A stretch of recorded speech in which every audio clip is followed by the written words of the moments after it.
or that's a little more complex. I don't think this is tricky, but right. Okay, so this so you just have to get a common denominator here.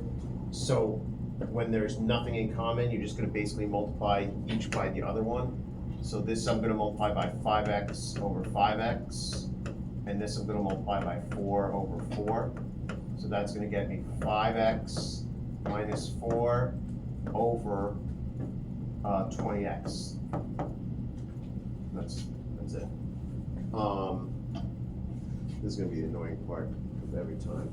I hope this doesn't mess up. Okay, cool. Direct variation proportion. We did, okay, this we did. This shouldn't be hard. Yeah. I'm going to go down to the imaginary stuff. That was the stuff was a long time ago. Yeah. Here. Okay, so when you do this, it's just foiling. It's just foiling. Yes. Hey, Mr. Duncan, how are you? Is Gary here? He went to the bathroom just now. You want me to send him down to you when he gets Huh? home? You Yeah, want me to please. send- Okay. So just foiling, negative 80 minus 80i plus 40i plus 40i squared, and that's the tricky part. So this is negative 80 minus 40i. Now this becomes 40 times I squared is negative 1. So it's really minus 40. So it's negative 80 plus negative 40 is negative 120 minus 40i. That's your final answer.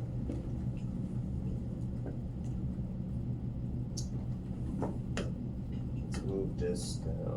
Oh, I can't put it up there. Right there, I guess. Oh, great. Simplify imaginary numbers. Okay. So if A equals this and B equals this, so A third B. So here's what I'm going to do. Watch. I'm going to write this as something to the third times something. All right. So the something to the third is the A. That's what goes in here. Negative 2. And the other something, this is my B. It goes in here. So negative x minus 4i. So negative 2 to the third is negative 8. So it's just negative 8 times x, negative x minus 4i. And then you just distribute. So you're going to get 8x plus 32i. That's your answer. I'll do this if we have an 8.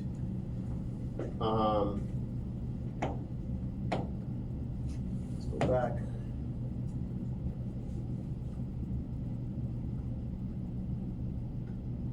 Composition.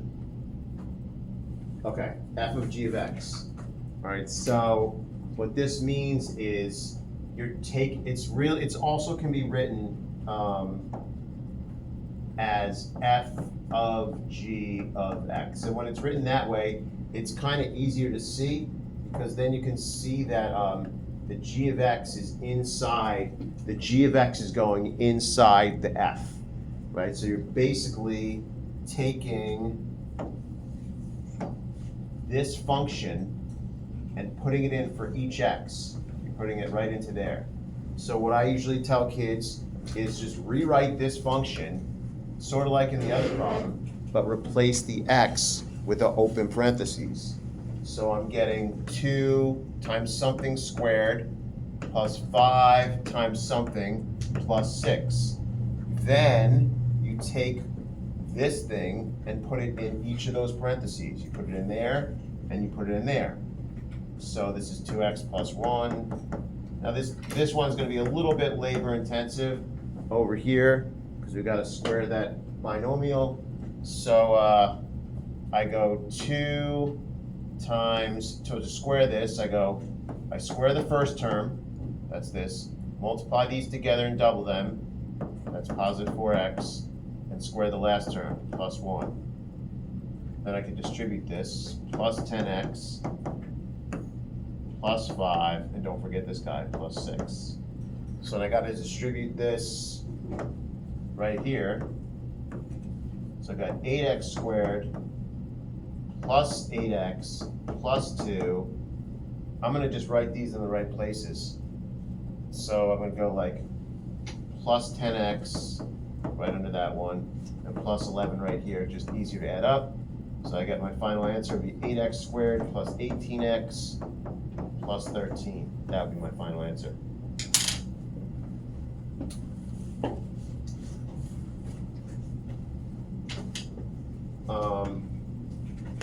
What else did I want to show you? Multi-step inverses. Okay.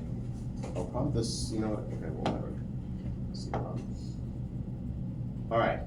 So an inverse is your, for the function f of x equals this, find it.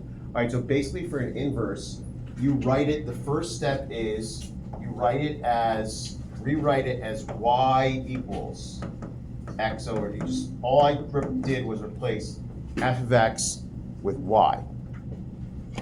Then you flip the x and the y. You change them. So now it becomes x equals y over 3 plus 10. And then you solve for y. So I go minus 10 to both sides. And I get x minus 10. Just hold on 1 second, though. When he does come back, just send that down to me. Okay, cool. Please, okay. Equals y over 3. So then again, I'm trying to solve for y, so I'm just going to multiply both sides by 3. And I get y equals 3x minus 30. Or wait, before I even solved it, they didn't distribute it. So it's 3 times x minus 10. It's this right here. They didn't want me to distribute it for whatever reason. So that's that one. Now let me just see, I want to go back to one. There was another single problem, this. Graphing rational functions. Let's see what that looks like. Oh no, okay, those we've done. We definitely did those. All right. And I don't know if you get to see these. When you solve these, you're just basically gonna factor them out. You have to factor this top, it's a difference of squares. The things that they canceled here, before you cancel, that becomes a whole. So they had a whole at -1. That's the big idea here. And then you just graph the rest of the function. Y equals x minus 1 is this graph right here. Your y-intercept is at -1, and it's going up 1, right 1, up 1, right 1. Because the actual graph, their function here, graphing, is y equals x minus 1. And that's it. Okay, that should be good. You gotta wait till somebody gets back.